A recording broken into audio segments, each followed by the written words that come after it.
Hello, welcome back. আজকে দেখাবো কিভাবে এক্সেল ফাইল থেকে ডাটাগুলো খুব সহজে ডাটাবেজে ইনসার্ট করতে হয়। প্রথমে দেখে নিচ্ছি আমার টেবিলটা কেমন। টেবিলটা হচ্ছে একটা টেবিল আছে, নাম হচ্ছে প্রোডাক্ট ডিটেলস, অর্থাৎ প্রোডাক্টের কিছু ডিটেলস এখানে থাকবে।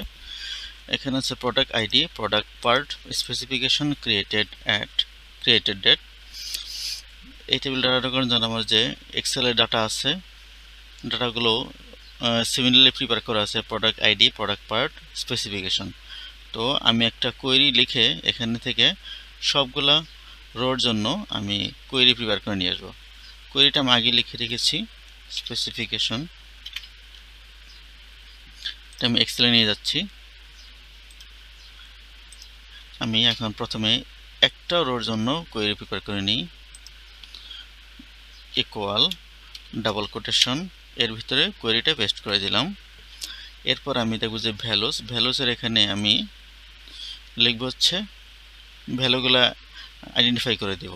ফর এক্সাম্পল প্রথমে হচ্ছে আমার প্রোডাক্ট আইডি হচ্ছে A2 আছে, তাহলে দিতে হবে double quotation address sign A2, identify হয়ে গেল। এরপর হচ্ছে হলো product part, double quotation address sign B2। এরপর আছে specification, double quotation address sign C2, specification sign ঢুকে গেল। আর লাস্ট রয়েছে হচ্ছে ক্রিয়েটেড ডেট, এটা আমি সিস্টেম থেকে যে গেট ডেট দিয়ে ডেট বের করবে সেটা লিখে দিয়েছি।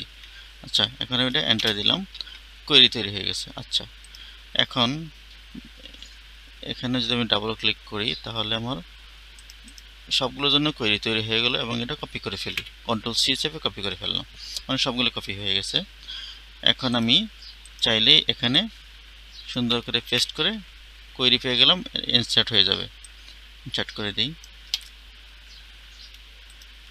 বাস ইনসার্ট হয়ে গেল। তাহলে আমি দেখতে পাচ্ছি নতুন সব ডাটা ইনসার্ট হয়ে গেছে, খুব ইজিলি কাজটা হয়ে গেল। Thank you.